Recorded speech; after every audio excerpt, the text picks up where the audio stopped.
आपल्या पक्षाचे प्रांताध्यक्ष खासदार सुनील तटकरेजी, मंत्रिमंडळातील माझे सहकारी माणिकराव कोकाटे, इंद्रनील नाईक, तसंच माजी मंत्री आणि विद्यमान आमदार अनिल वायदास पाटील, ज्यांचा पक्षप्रवेश आता मी नावं घेतो, काहींचा पक्षप्रवेश आहे, काही प्रमुख म्हणून इथं उपस्थित आहेत, ते आमचे सतीशराव पाटील, गुलाबराव देवकर, शरदराव पाटील, कैलासराव पाटील, दिलीपराव सोनवणे, तसंच संघटनेमध्ये काम करत असणारे शिवाजीराव गर्जे, अमोल मिटकरी, सूरज चव्हाण, प्रमोद इंदुराव, लतीफ तांबोळी, सुरेखाताई ठाकरे, रवींद्र पाटील, वसंतराव भुईखेडकर,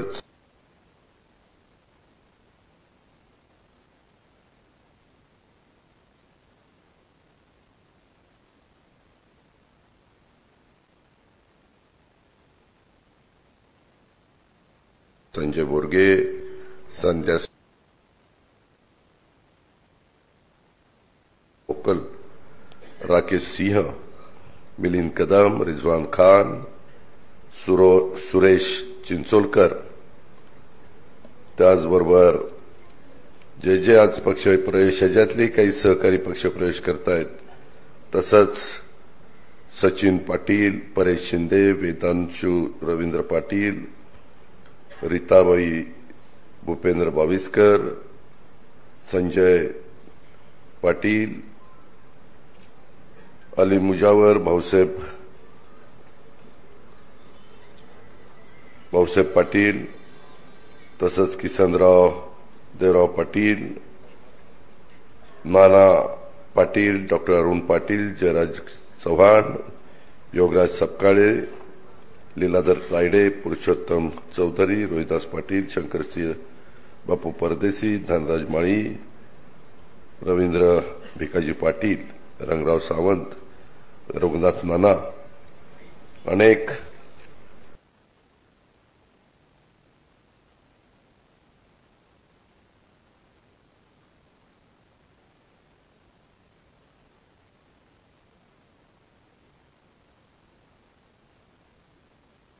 आमच्या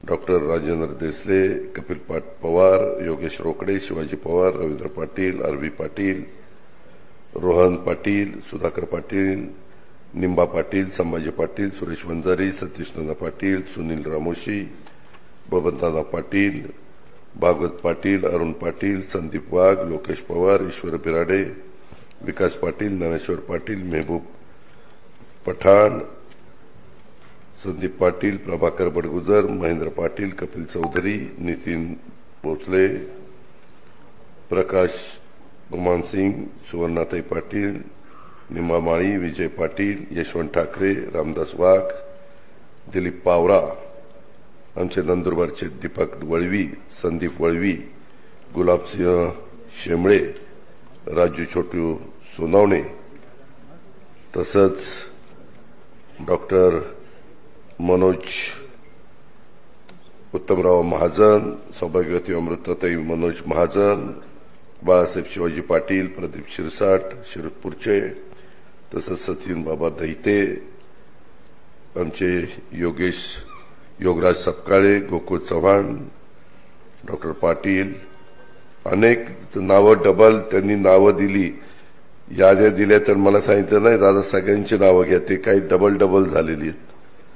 त्याच्यामुळं अनेक इथं उपस्थित असणारे सर्वच मान्यवर बंधू भगिनींनो आणि माझ्या तरुण मित्रांनो, सहकारी मित्रांनो, पत्रकार मित्रांनो, एक गोष्ट खरी आहे, अनिल भाईदास पाटील बरेच दिवस माझ्या मागे लागले होते, त्याच्यामध्ये नेवाडे होते, संजय होते, बाकीचे सगळे सहकारी होते.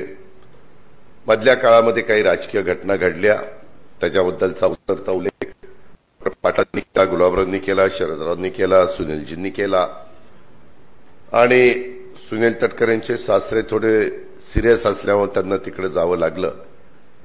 आणि माझी तुम्हाला सगळ्यांना विनंती, हा कार्यक्रम झाल्यानंतर 5:30ला आपण ज्याचा उल्लेख त्या ठिकाणी केला त्या मैदानावर आपल्याला सगळ्यांना महाराष्ट्र दिनाचा 4 दिवसाचा कार्यक्रम आपण तिथे आयोजित केलेला आहे. आज सत्कार जे राज्याचे मुख्यमंत्री आजपर्यंत झालेले आहेत त्यांना आपण सगळ्यांना निमंत्रित केलेले, परंतु काही जण कामाच्या व्यापामुळे येऊ शकत नाही, काहींनी तो राजकीय पक्षाचा कार्यक्रम आहे त्याच्यामुळे येऊ शकत नाही असंही कळवलं. अर्थात आपण स्वर्गीय यशवंतराव चव्हाण साहेबांच्या विचारधारेने पुढे चाललेलो कार्यकर्ते. आपला पक्ष छत्रपती शिवाजी महाराज, राजर्षी शाहू महाराज, डॉक्टर बाबासाहेब आंबेडकर, महात्मा ज्योतिराव फुले यांच्या विचारधारेने पुढे चाललेला पक्ष. मी जात पात धर्म भेदभाव असं कधीच आपण मानलेलं नाहीये. जसं हिंदवी स्वराज्याची स्थापना करत असताना छत्रपती शिवाजी महाराजांनी 18 पगड जाती 12 बलुतेदारांना बरोबर घेऊन हिंदवी स्वराज्याची स्थापना केली. त्याच्यामध्ये मावळे म्हणून सगळे, मावळे म्हणा, सरदार म्हणा, वेगवेगळ्या जबाबदाऱ्या त्यांनी अष्टप्रधान मंडळ म्हणा,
काही जण बोलून दाखवतायत, काही जण चर्चा करतायत, पेपरला बातम्या येत आहेत, टीव्हीला बातम्या येत आहेत, हे आपण सगळेजण बघतोय.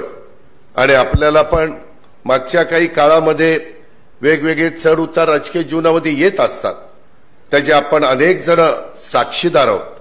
उद्याच्या काळामध्ये नव्या नेतृत्वाला पण आपल्याला निर्माण करायचंय, पुढे घेऊन जायचंय, त्यालाही घडवायचंय, त्यालाही शिकवायचंय, त्यालाही तयार करायचंय. त्याच्यात युवती असतील, युवक असतील, त्याच्यामध्ये वेगवेगळे माझे सहकारी असतील. परंतु हे सगळं करत असताना मधल्या काळामध्ये आम्ही ज्यावेळेस एनडीएमध्ये जाण्याचा निर्णय घेतला त्यावेळेस तुम्हाला मी सगळ्यांना सांगतो की मी काही वेगळं केलं नाही. भुजबळ साहेबांनी वेगळं केलं नाही, प्रफुल्लभाईंनी नाही, सुनील तटकरेंनी नाही, धनंजय मुंडेंनी नाही, त्याच्यामध्ये हसन मुश्रीफनी नाही, नवाब मलिकनी नाही, अनिल भाईदासनी नाही, माणिकराव कोकाटेंनी नाही, इंद्रनीलनी नाही. आम्ही कुणीच काही वेगळं केलं नाही. कारण 2019ला शिवसेनेच्या बरोबर जायला आपल्या वरिष्ठांनी आपल्याला सांगितलं, आपण गेलो. शिवसेना हे जर तुम्हाला चालत असेल पक्षाला तर मग भाजप का चालत नाही? शेवटी तुम्ही विचार करा, शांतपणे कार्यकर्त्यांना विचार करा. काय होतं, कधी कधी आपल्या कार्यकर्त्यांना फक्त सोयीचं सांगितलं जातं, विस्तृतपणा त्याला दिला जात नाही. माझी तुम्हाला विनंती आहे की आपण भारताचा देश जगाच्या पातळीवर वरच्या क्रमांक कसा येईल, भारताची अर्थव्यवस्था जगामध्ये आपण 5व्या क्रमांकावर आहेत, ती 3ऱ्या क्रमांकावर कशी येईल, भारतामध्ये मेट्रोचं जाळ कसं निर्माण होईल, भारतामध्ये काही भागामध्ये बुलेट ट्रेन कशा तयार, सर्व्हिस कशी आपल्याला देता येईल, रेल्वेची सर्व्हिस कशी देता येईल, वंदे भारतची सर्व्हिस कशी देता येईल, त्याचबरोबर आपल्या इथं विमानतळ अनेक करायची ती कशी लवकर आपल्याला करता येतील, टर्मिनल कशी आपल्याला करता येतील, पोर्टच्याही निमित्तानं जगातला कुठल्याही भागातला माल तुम्हाला जर सगळ्यात स्वस्त दराने आयात आणि निर्यात करायचा असेल तर जलवाहतूक ही सगळ्यात स्वस्त वाहतूक आहे. विमानाची वाहतूक परवडत नाही सर्वसामान्यांना, त्याच्यातनं आणलेला माल घेण्याची ताकद देखील कॉमन मॅनची राहत नाही आणि त्याच्यामुळं जलवाहतूक हीच एकदम स्वस्त वाहतूक आहे. त्याच्यावर पोर्टची अतिशय गरज आहे. वाढवणचं बंदर $1,00,000 कोटीचं आपण ते काम हातामध्ये घेतलेलं आहे. त्याला केंद्राने मनापासून साथ दिली. पंतप्रधानांनी त्याच्यामध्ये लक्ष त्या ठिकाणी घातलेलं आहे. आणि मित्रांनो, एक एक दिवस महत्वाचा असतो.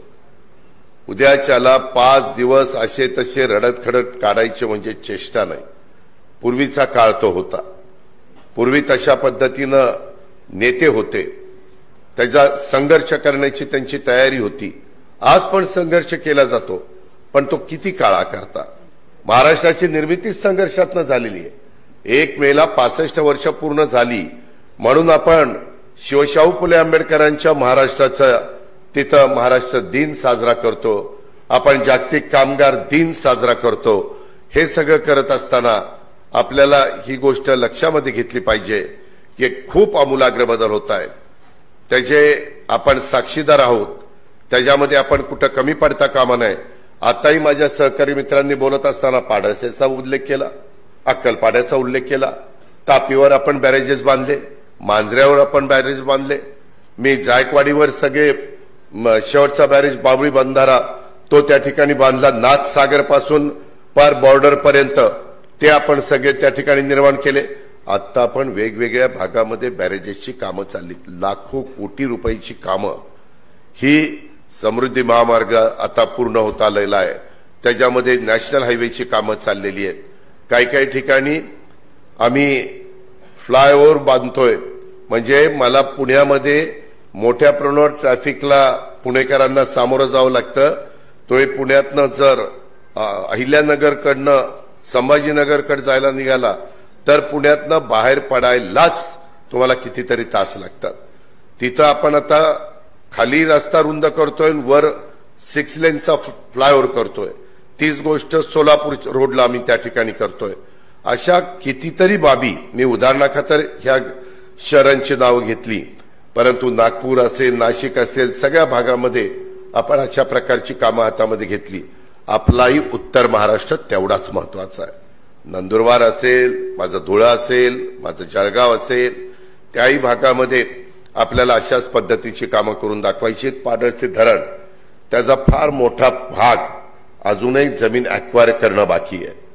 अजूनही त्याच्या संदर्भामध्ये जमीन ताब्यामध्ये घेतल्याशिवाय तिथलं पाणी आपल्याला अडवता येत नाही. त्याच्या संदर्भामध्ये प्रचंड मोठी रक्कम तिथं लागणार आहे. आज एकटं राज्य सरकार अशा रकमा उभ्या करू शकत नाही. त्याला वर्ल्ड बँकेचा पैसा मिळाला पाहिजे. आताच्या वर्षी यंदाच्या अर्थसंकल्पात 7,20,00,000 कोटी रुपयाचा अर्थसंकल्प, 7,20,00,000 कोटी अशा प्रकारचा अर्थसंकल्प आपण सादर केलेला आहे. तरी देखील केंद्राचा निधी लागतो. केंद्राने यंदा 1,25,000 कोटी रुपये बिनव्याजी 50 वर्षाच्या परतफेडींनी वेगवेगळ्या राज्यांना द्यायचं ठरवलंय. मग तो पैसा आपल्याकडे आणायला नको. जर 50 वर्षांनी आपल्याला उद्या 25,000 कोटी रुपये मिळाले तर 25,000 कोटीमध्ये पण बरेचसे प्रश्न तुमच्या माझे मार्गी लागू शकतात. आपल्याला प्रत्येक जिल्ह्यामध्ये मेडिकल कॉलेजेस करायची, ते काम आपण हातामध्ये घेतलेलं आहे. आपल्याला आता इथून पुढच्या काळामध्ये कृत्रिम बुद्धिमत्ता, त्याशिवाय तरुणोपाय नाही. Artificial intelligence. इथं कृषी मंत्री माणिकराव कोकाटे बसलेत. माणिकराव गेले? माणिकराव कोकाटे बसलेत. त्यांना विचारा, त्यांच्याकरता कृषी माझ्या बळीराजाकरता 500 कोटी रुपयाची तरतूद केली. ती कमी पडली तर अजूनही पुरवणी मागण्यामध्ये पैसे द्यायची तयारी आहे. पण आपल्याला आता इथून पुढं पाण्याची बचत करायची असेल, खताची बचत करायची असेल, उत्पादन वाढवायचं असेल, उत्पादन खर्च कमी करायचा असेल, शेतकऱ्यांचं राहणीमान बदलायचं असेल तर कृत्रिम बुद्धिमत्तेचा वापर हा करावाच लागणार आहे. त्या पद्धतीची पावलं आम्ही उचललेली आहेत. सारख्या बैठका चाललेल्या आहेत आणि त्याच्यातनं आपण पुढे जातोय. ते काही फक्त कृषी क्षेत्राला नाही, आता कुठलंच क्षेत्र असं राहिलेलं नाहीये की त्याच्यामध्ये तुम्हाला कृत्रिम बुद्धिमत्तेचा वापर करता येत नाही. आणि म्हणून हेही केलं पाहिजे. आम्ही टाटाच्या बरोबर टायअप केलेलं आहे. अनेक ठिकाणी इनोव्हेशन सेंटर, इन्क्युबेशन सेंटर आम्ही त्या ठिकाणी उभे करतोय. आता पूर्वीसारखं नुसतं आर्ट्स सायन्स कॉमर्सचं शिक्षण घेऊन तुमच्या माझ्या तरुण पिढीला हाताला काम मिळेल ह्याची खात्री देता येत नाही, फार कमी मिळेल.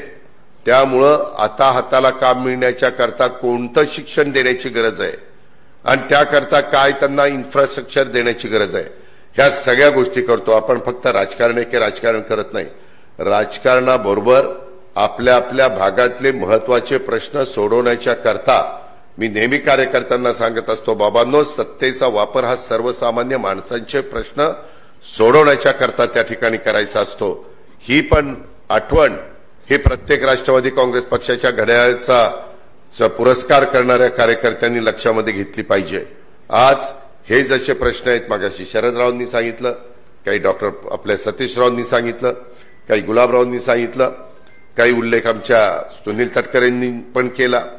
आता जायका जपान गव्हर्नमेंट 0.5% आणि 1% व्याजाने पैसे देतं, परंतु ते कुणाच्या परवानगीने घ्यावं लागतं? केंद्राच्या.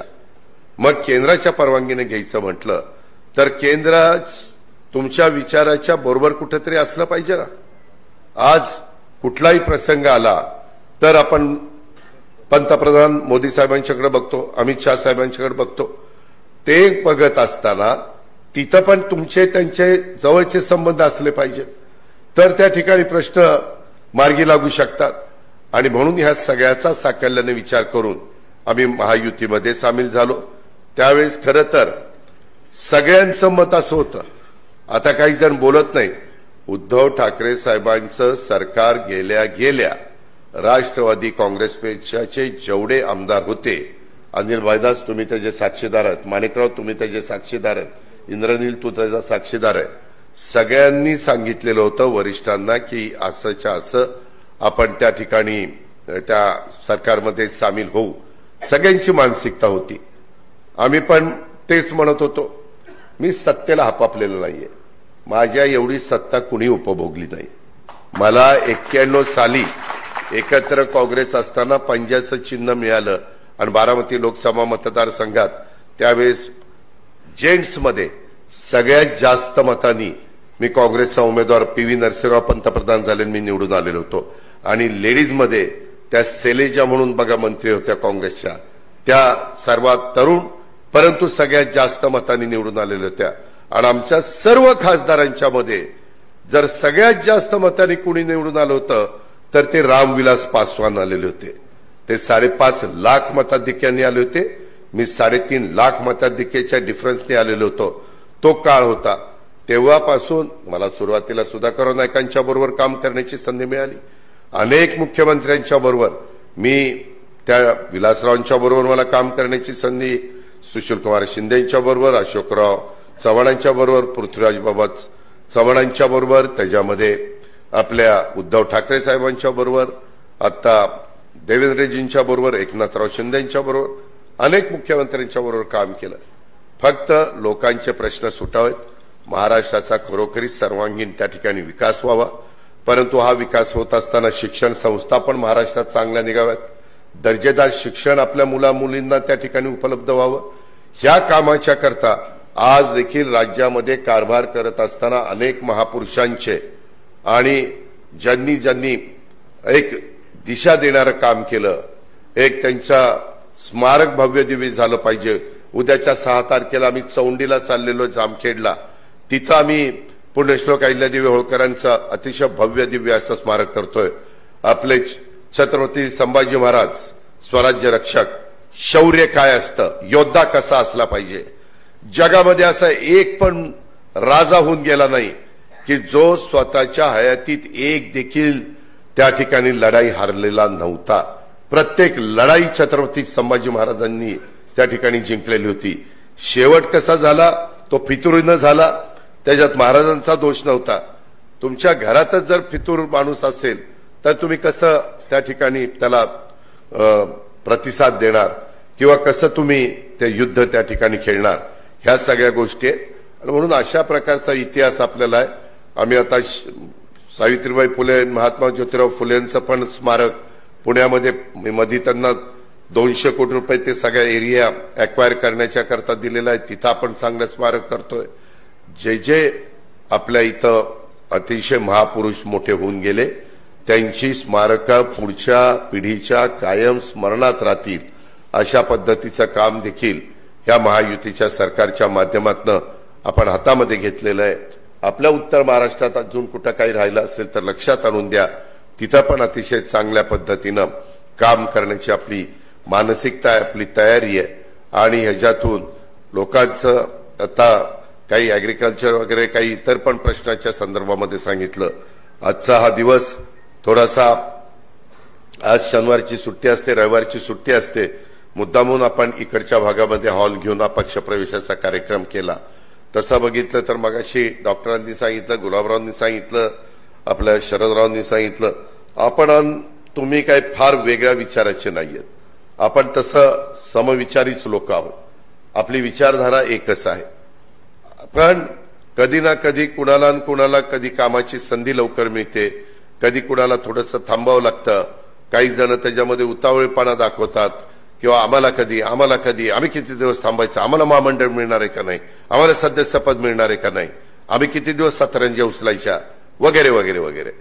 पण त्या संदर्भामध्ये मी आपल्याला सगळ्यांना राष्ट्रवादी काँग्रेस पक्षाचा अध्यक्ष या नात्याने सांगतो, मी काम करत असताना हा नंतर आलेला आहे, हा पहिल्यापासून आहे, हा अडचणीच्या काळात बरोबर होता, असा भेदभाव न करता ज्याच्यात कर्तृत्व असेल, ज्याच्यात नेतृत्व असेल, ज्याच्यात संघटना कौशल्य असेल, ज्याच्यात सर्व जाती धर्माच्या लोकांना बरोबर घेऊन जाण्याची क्षमता असेल, ह्या सगळ्या गोष्टी असल्या तर तो केव्हा कालचा, आजचा, उद्याचा. कारण मगाशी सुनील तटकरे जे म्हणले की चव्हाण साहेबांनी आपल्याला बेरजेचं राजकारण करायला शिकवलंय. कुणीच कुणाचं, मी तर कधी कधी सांगतो पण लगेच मीडियावाले अशी हेडलाईन लावतात, कुणीच राजकीय जीवनामध्ये कुणाचं कायमचं शत्रू नसतं, कुणी कुणाचं कायमचं मित्र नसतं. ही फॅक्ट तर आहे. आजपर्यंत तुम्ही पण अनेक उन्हाळे पावसाळे बघितलेले, अनेक चढ उतार बघितलेले आहेत. आणि त्याच्यामुळं काम करत राहायचं. काम केलेलं लोक निश्चितपणे लक्षात ठेवतात. आणि त्याच्यातून ज्या समाजाची आपली बांधिलकी आहे, ज्या घटकाची आपली बांधिलकी आहे, त्यांना कधी त्या ठिकाणी विसरायचं नाही. बऱ्याचदा काही काही वरवर राजकारण करणारे असतात. पुढारी आले की गाडीचं दार उघडायचं, भला मोठा हार घालायचा, बुके द्यायचा, सारखं पुढं पुढं पुढं पुढं करायचं. ती नेता गेला की हा कुठं जातो, परत कुणाला नागरिकांना भेटतच नाही. परत नंतरच येतो ज्यावेळेस नेता येईल तेव्हा. आणि नागरिक म्हणतात ही कोण आहे, तर तो नेत्याच्या पुढं पुढं करणारा कार्यकर्ता आहे. वेगवेगळे कार्यकर्ते असतात. काही जण आपलं काम भले आपण भले, आपल्याला पक्षांनी लाईन दिली ना हे काम करायचं. मित्रांनो, आज आपल्याला तुमचा प्रवेश झाल्यानंतर सभासद नोंदणीचा कार्यक्रम हातामध्ये घ्यावा लागेल. आपण वेगवेगळ्या जिल्ह्यामध्ये, वेगवेगळ्या तालुक्यामध्ये, वेगवेगळ्या गावामध्ये मोठ्या प्रमाणात सभासद नोंदणीचा कार्यक्रम घेतलाय. त्याच्यातून प्रत्येक पक्ष घेतो, इतर पक्षांनी पण घेतलाय, तो त्यांचा अधिकार आहे. पण आपल्याला उद्याच्याला स्थानिक स्वराज्य संस्थांच्या निवडणुकीला सामोरं जायचंय. स्थानिक स्वराज्य संस्थांच्या निवडणुकीला सामोरं जात असताना आज आता जे मान्यवर आलेले ते तोडीसतोड अशा पद्धतीची व्यक्ती आहेत. कारण तिथं तुमच्या जिल्ह्यामध्ये असणाऱ्या संस्था दर्जेदार चालण्याकरता स्थानिकांनी पण प्रयत्न केला पाहिजे, त्यांनी पण योगदान दिलं पाहिजे. आज धुळे नंदुरबार बँक अशी म्हणावी अशी चांगली चाललेली नाहीये. जळगाव बँकेचा कालचा 31 मार्चचा नफा किती आहे? 31 मार्चचा नेट प्रॉफिट किती आहे का लॉस आहे? मी बाकीचं नाही विचारलं, नफा आहे का नाही? हा, आता 2.5 कोटी. मी तुमच्याबरोबर समोर बोलतोय, माझ्या जिल्हा बँकेचा नफा 75 कोटी आहे. तरी मी साखर कारखान्यांना म्हणजे बँकेनी 9% व्याजाने कर्ज पुरवठा केलाय. 10%चा आहे, पण ज्यांची परतफेड व्यवस्थित असते त्यांना 1% रिबीट देतात. आपली एमएससी बँक, ज्या एमएससी बँकेच्या नावावर माझी पार बदनामी वाटोळ केलं, पार अजित पवार एमएससी बँक आहे, ती यंदा 650 कोटी रुपये नफ्यात आहे. गेल्या वर्षी 625 कोटी नफ्यात होती. त्याच्या आधी 615 कोटी नफ्यात होती आणि त्याच्या आधी 610 कोटी रुपये नफ्यात आहे. संस्था, मी काल कोल्हापूरला होतो, ह्याला चंदगड वगैरे, तिथं आपले मुश्रीफ साहेब आहेत, त्यांचा नफा 100 कोटी रुपये. आपले खासदार आहेत नितीन पाटील, सातारा बँकेचे चेअरमन आहेत, नफा किती आहे? 100 वर काहीतरी नफा आहे. संस्था अशा, आता मी बुलढाणा जिल्हा बँकेत पण लक्ष घातले आणि आता नाशिक जिल्हा बँकेमध्ये माणिकराव इथे बसलेत, आम्ही सगळ्यांनी तिथं लक्ष घातलेलं आहे. संस्था नीट चालल्या पाहिजेत. आज आम्ही आमच्या जिल्ह्यामध्ये 0% व्याजाने कर्ज पुरवठा करतो. कोल्हापूर करतं, सांगली करतं, सातारा करतं, पुणे करतं, नगर करतं. जळगावनी केलं. किती वाटप आहे? 1000 कोटी. 1000 कोटी म्हणजे फार काही वाटप नाहीये. जळगाव जिल्ह्याचा आवाका बघता 1000 कोटीचं वाटप म्हणजे काहीच नाही. आमच्याकडे कारखाने नाही, ते कारखाने नाही. कारखाने तुम्ही बंद पाडले, त्याला मी काय करू? कारखाने होते ना, नाहीयेत कसं नाहीये? पुन्हा बोलता अजित पवार बोलतो म्हणजे खरं आहे ते बोलतो. कारखाने चालवायला देखील धमक आणि ताकद पाहिजे. उद्या कारखाना बंद पडला तर त्या कामगारांनी कुठं जायचं? त्या अधिकाऱ्यांनी कुठं जायचं? त्या बिचारा माझ्या शेतकऱ्यांनी ऊस पिकवलं, त्यांनी कुठं घालायचा? का त्यांनी गाळायचा, गुराळ करायची? हे नाही चालत. शेवटी म्हणूनच मी मगाशी म्हणलं, संस्था त्या ठिकाणी चांगल्या चालल्या पाहिजेत. आणि असं काही नाही, सगळ्याला सारखंच ज्ञान देवाने दिलंय.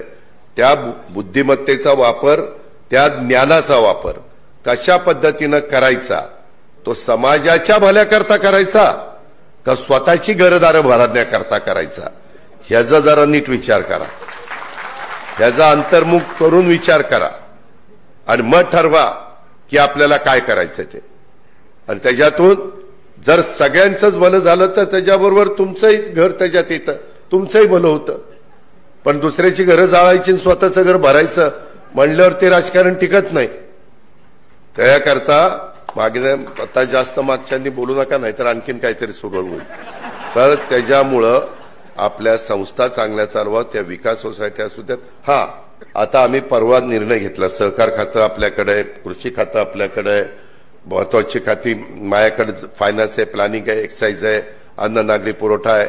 आपल्या भागामध्ये लोकांना अन्न नागरी पुरवठ्याचं नीटपणे धान्य मिळतंय का, तिथं कुठं गडबड आहे का, तिथं कुठं अडचण आहे का, तिथं संजय गांधी निराधारचे पैसे व्यवस्थित मिळतात का, श्रावण बाळचे व्यवस्थित मिळतात का, तिथं दिव्यांगांना आपण आता पैसे देतो ते पैसे व्यवस्थित मिळतात का, अशा अनेक योजना, माझ्या लाडक्या बहिणीचे पैसे तिथं ते व्यवस्थित जात आहेत का, तिथं कुठं अडचण नाही ना, वगैरे वगैरे. अशा शेतकऱ्यांना जी काही सवलत दिलेली आहे. जळगाववाल्यांचं म्हणणं जरा वेगळं आहे, कारण तुम्ही बोरबंद उपसा सिंचन योजनेचं पाणी काढता, बोरचं पाणी काढता, त्याच्यामध्ये काहींचं म्हणणं तुम्ही 3, 5, 7.5 दिली, आमची 10ची आहे, कोण म्हणतं आमची 15ची आहे. अरे पहिल्यांदा काहीच देत नव्हते ना. आता किमान 3 वाला म्हणजे लहान शेतकरी, 5 वाला म्हणजे अल्पभूधारक शेतकरी, म्हणजे 3 वाला, 3 हॉर्सपॉवरची मोटर. अल्प नाही, अत्यल्प. अल्प म्हणलं 5 आणि बराच शेतकरी 7.5. आणि मग ते काहींना जरा पाणी, तुमच्याकडे केळीचं महत्वाचं पीक आहे, तिथं कुठले रेल्वे जर आपल्याला वॅगन सुरू करायची म्हटलं त्यामध्ये आपल्याला मदत लागते. अशा खूप गोष्टी आहेत.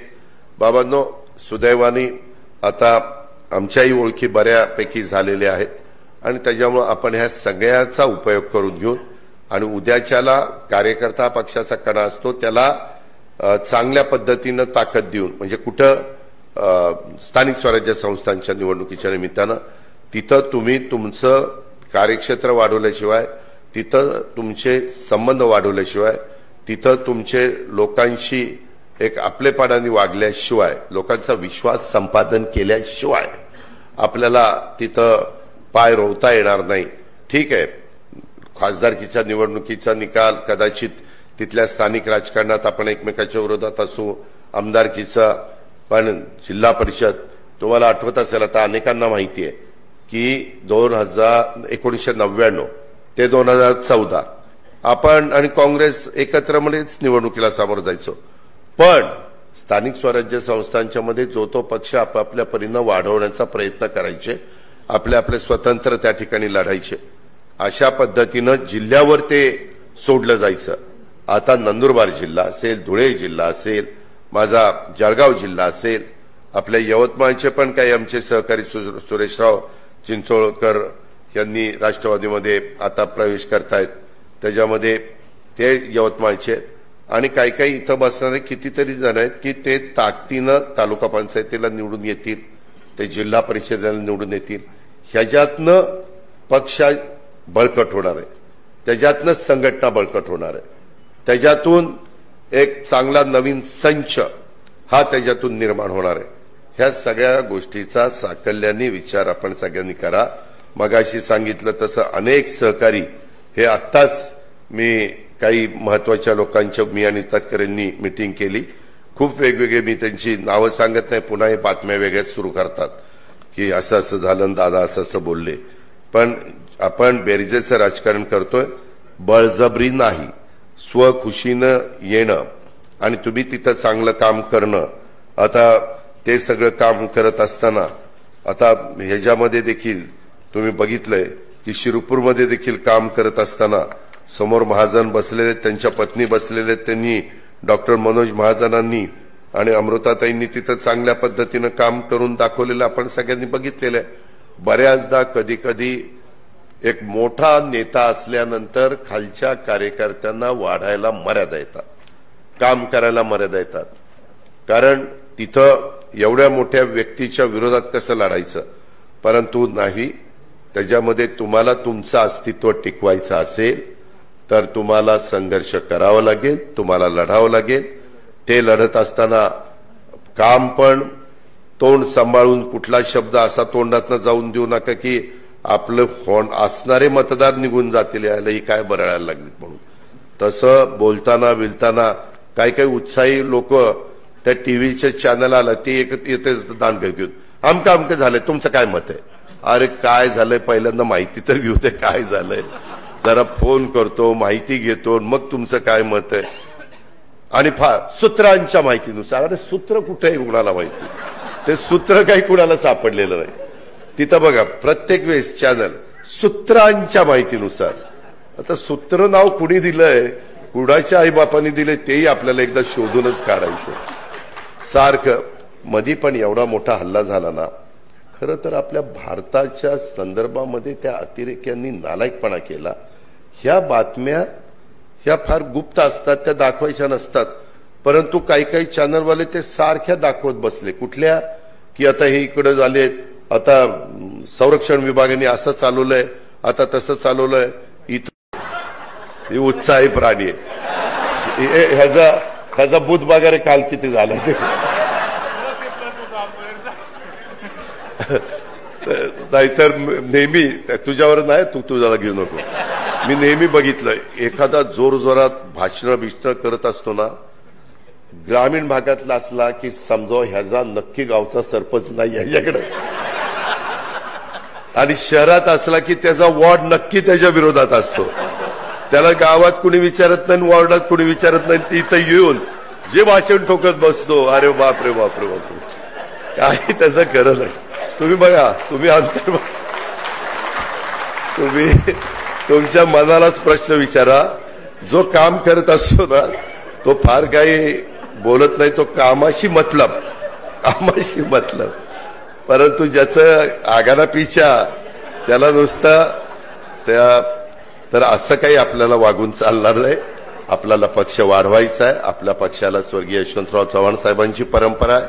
पवार साहेबांनी ह्या पक्षाला चांगल्या पद्धतीनं पुढे नेण्याचं काम केलं.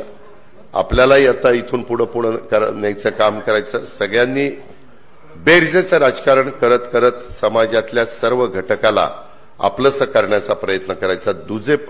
दुजाभाव करायचा नाही, किंवा कुठल्या समाजाला हा पक्ष आमचा विचार करत नाही असं वाटता कामा नये. सभासद नोंदणी करत असताना देखील 18 पगड 12 बलुतेदारांना सगळ्यांनाच तिथं सभासद करा.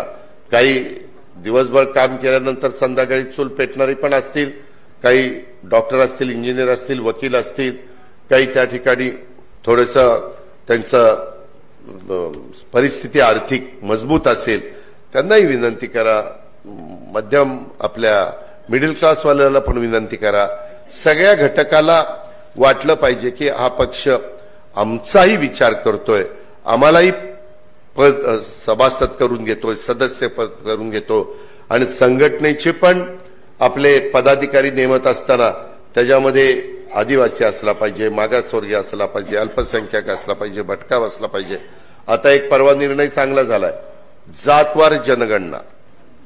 नाहीतर आपलं मी बऱ्याचदा बघायचो, मी आता खूप वर्ष ह्याच्यात आहे, सगळ्यांचे आता देशाची लोकसंख्या 140 कोटी आहे, परंतु अनेक जण येतात, दादा आमची लोकसंख्या इतकी कोटी आहे, कोटीशिवाय कुणी बोलतच नाही.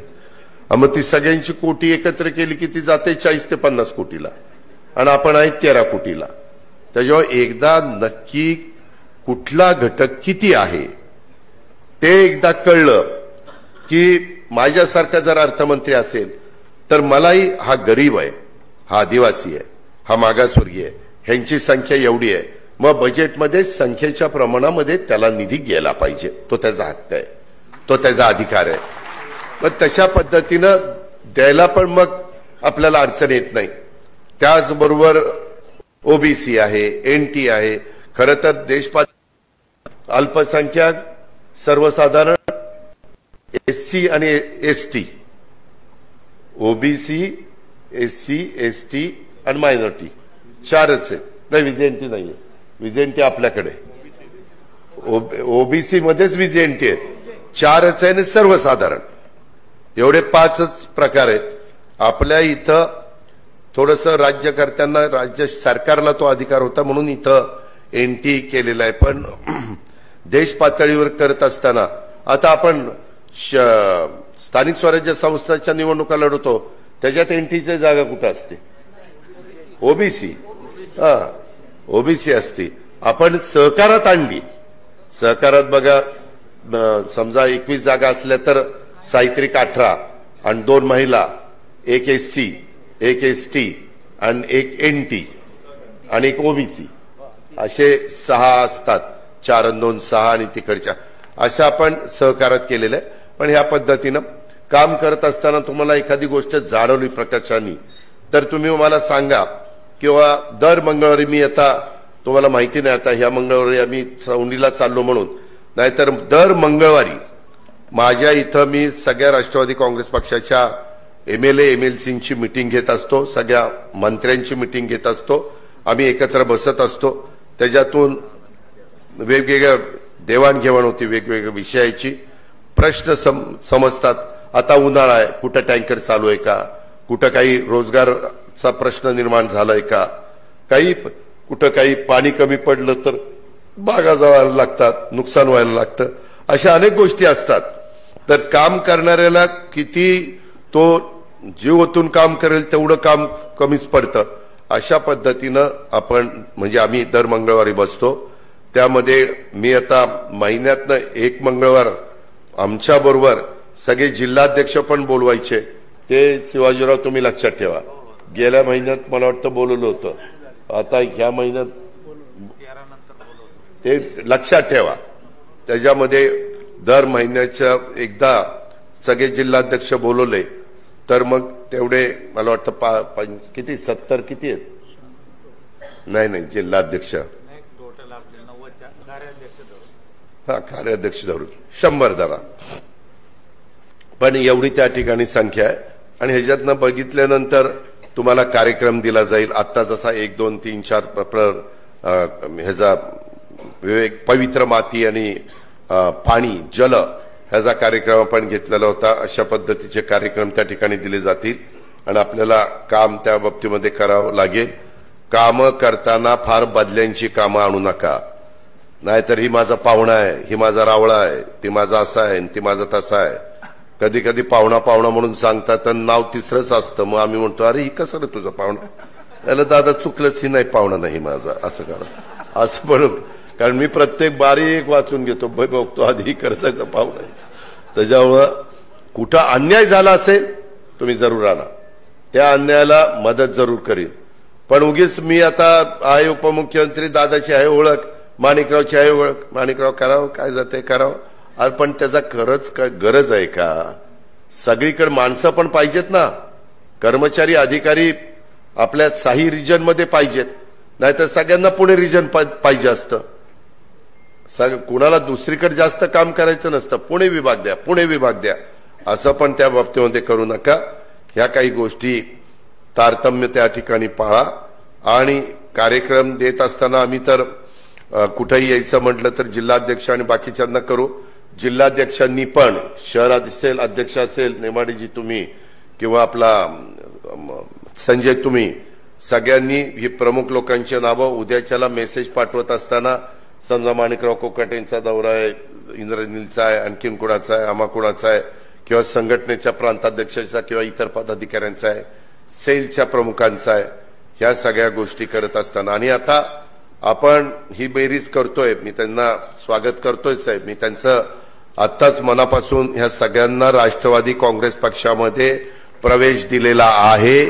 त्यामुळे निश्चितपणे पक्षाची ताकद वाढलेली आहे. पक्षाला बळकटी त्या यायला ह्याच्यातनं मदत होणार आहे.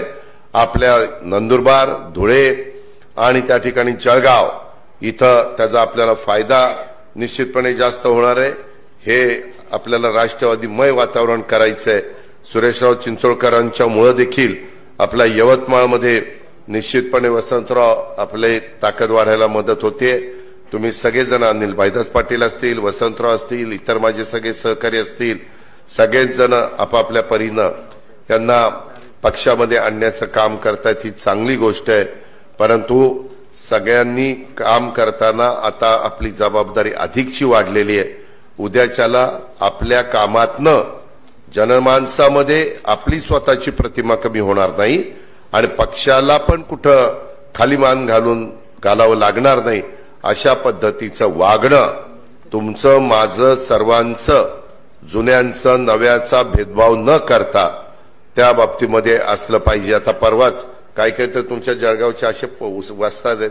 परवा कसला तरी कार्यक्रम होता राष्ट्रवादी भवनमध्ये. तर तिथं काय झालं, कशाचा कार्यक्रम होता मला आता नक्की आठवत नाही, परंतु नेमकी 4 लोक तिकडे उभी आहेत, संजय विंजय इकडं आणि 4 लोक इकडं, का 5 अशी 4 आणि 4 8 10 लोक आहेत. आणि तो फोटो काढून एकाने पाठवला. बघा दादा, ज्यांच्यावर पक्षाची जबाबदारी एका बाजूला 5 दुसऱ्या बाजूला 5 एवढं तर संघटनेचं काम चाललं. अशी वस्तात आहेत. ज्यांनी पाठवलं त्यांनी कधी आत्ता सागर अशोक भोसले मुंबई युवक कार्याध्यक्ष यांच्या पुढाकारातून संभाजी ब्रिगेडच्या असंख्य कार्यकर्त्यांचा पक्षप्रवेश. अहो ते अमोल, संभाजी ब्रिगेडचं तुम्ही लक्ष ठेवा बरं का, कारण तुम्ही पूर्वी संभाजी ब्रिगेडमध्ये होता. काय होतं, पक्षप्रवेश झाल्यानंतर त्यांच्याशी डायलॉग पण झाला पाहिजे, त्यांच्याशी संपर्क पण झाला पाहिजे. नाहीतर नुसतंच पक्षात घेतलं जातं, नंतर त्यांना कार्यक्रम बरं आता मीडिया आपल्या ह्याच्यामुळं मोबाईलमुळं सगळ्या गोष्टीचे मेसेज पाठवत राहतात. आता ते काही फार अवघड राहिले अशातला भाग नाही, पण त्याच्या याद्या पण शिवाजीराव त्यांचे व्यवस्थित पूर्ण नावं, त्यांचे पूर्णपणे मोबाईल नंबर, त्यांचे ऍड्रेस व्यवस्थितपणे ह्या सगळ्या गोष्टी त्या ठिकाणी असल्या पाहिजेत, एवढी मात्र माझी विनंती आहे.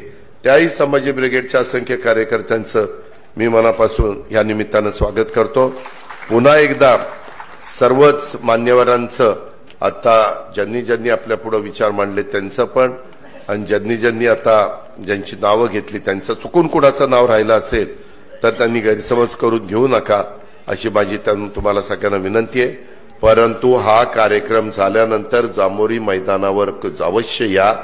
तिथं आपलं जे प्रदर्शन आहे, आजपर्यंत कोण साधुसंत, आपली साधुसंतांची भूमी आहे, कोण साधुसंत होऊन गेले, कुठल्या सालात होऊन गेले, कुठल्या भागात होऊन गेले, त्याच्याबरोबर आपलं भारतरत्न कुणाकुणाला महाराष्ट्रातल्यांना मिळाली, महाराष्ट्र भूषण कुणाला मिळालं, ज्ञानपीठ पुरस्कार कुणाकुणाला मिळाले, ह्याही गोष्टी त्याच्यामध्ये आहेत. त्याचबरोबर संयुक्त महाराष्ट्राचा मंगल कलश आणला, त्या लढ्यामध्ये कुणी भाग घेतलेला होता, त्याच्यामध्ये त्या काळातल्यांचं योगदान काय आहे, ह्याही गोष्टी आहेत. काही छत्रपती शिवाजी महाराज आणि यांचे हस्ताक्षरामध्ये लिहिलेल्या काही गोष्टी, चव्हाण साहेबांच्या हस्ताक्षरात लिहिलेली पत्र, आजपर्यंत कोण मुख्यमंत्री महाराष्ट्राला लाभले, त्यांची कारकीर्द कशी होती, ह्या सगळ्या गोष्टी तिथं आहेत. आणि हे कार्यकर्त्यांच्या ज्ञानात ती भर पडली पाहिजे. थोडीशी माहिती असली ना की बोलायलाही सोपं जातं, आपल्याला बाजू मांडायलाही सोपं जातं आपल्या ज्ञानात पण भर पडते. त्याच्यामुळं त्याही तिथं जरूर आपण भेट द्यावी, कारण तो 5:30लाच कार्यक्रम आहे. आता 4 वाजलेले आहेत. मी आता सगळ्यांना प्रवेश देतोय. कधी माझ्याकडनं तुमचा कुणाचा भेदभाव केला जाणार नाही किंवा कुठल्याही पद्धतीनं तो कुणाचा अनादर केला जाणार नाही. आणि तुम्ही आज सर्वजण जे पक्ष प्रवेश करतायत त्यांना आम्ही आगीतनं उठलोन फुफुट्यात पडलोय असं वाटू देणार नाही. एवढंच बोलतो आणि थांबतो. जय हिंद, जय महाराष्ट्र, जय राष्ट्रवादी. सर्वांना विनंती आहे, खाली बसा प्लीज. आदरणीय माजी मंत्री सतीशजी पाटील साहेब यांचा दादांच्या शुभ हस्ते या ठिकाणी खाली बसा.